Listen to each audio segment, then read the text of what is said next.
Hi అండి. అందరికీ నమస్కారం. 'బ్రహ్మముడి' సీరియల్ ఈరోజు ప్రోమోలో ఏం జరగబోతుందో చూద్దాం. రాజు చనిపోయాడను అని చెప్పి కుటుంబ సభ్యులందరూ నమ్మి అయితే దర్పణ కార్యక్రమం అయితే చేస్తూ ఉంటారు రాజు ఫోటోకి. వెంటనే అక్కడికి కావ్య వచ్చి అయితే ఆపండి అని చెప్పి గట్టిగా అరుస్తుంది. కావ్య మాటలు విన్న కుటుంబ సభ్యులు మాత్రం వెనుకకి చూస్తారు. అక్కడ కావ్య నిల్చొనే ఉంటుంది. కావ్యనైతే అలా చూస్తూ ఉంటారు. అపర్ణ కూడా ఏంటి కావ్య ఇలా చేస్తుంది అని అలా చూస్తూ ఉండిపోతూ ఉంటుంది. సుభాష్ కూడా ఒక్కసారిగా కావ్యని అయితే అలా చూస్తూ ఉండిపోతూ ఉంటాడు కోపంగా.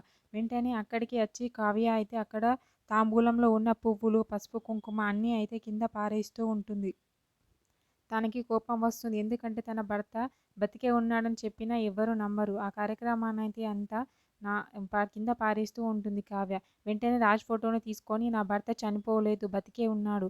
బతికే ఉన్న నా భర్తకి దర్పణం వదిలే కార్యక్రమం కన్నతండ్రిగా మీకు చేసే అధికారం ఉన్నా అసలు చేయడానికి వీల్లేదు, కుదరదు. అసలు మీరు చేయడానికి కుదరదు. ఎవ్వరు కూడా అలా చేయడానికి ఒప్పుకోను అని చెప్పి అంటూ ఉంటుంది. ఆ మాటలు విన్న సుభాష్ అయితే ఒక్కసారిగా షాక్ అయ్యి అలా చూస్తూ ఉంటాడు.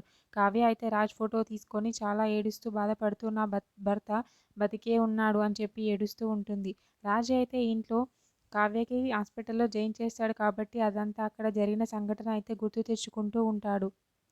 కావ్యని హాస్పిటల్కి తీసుకెళ్లడం, కావ్య స్పృహ కోల్పోవడం అవన్నీ అయితే ఆలోచిస్తూ ఉంటాడు. అసలు ఆ అమ్మాయి ఎవరు ఏంటి అనేది అయితే ఆలోచిస్తూ ఉంటాడు. మరి రాజ్కి గతం గుర్తొస్తుందా మరి ఏంటి అనేది నెక్స్ట్ ఎపిసోడ్లో చూద్దాం. ఓకే, థ్యాంక్ యూ అండి. నా ఛానల్ని సబ్స్క్రైబ్ అండ్ లైక్ చేయండి.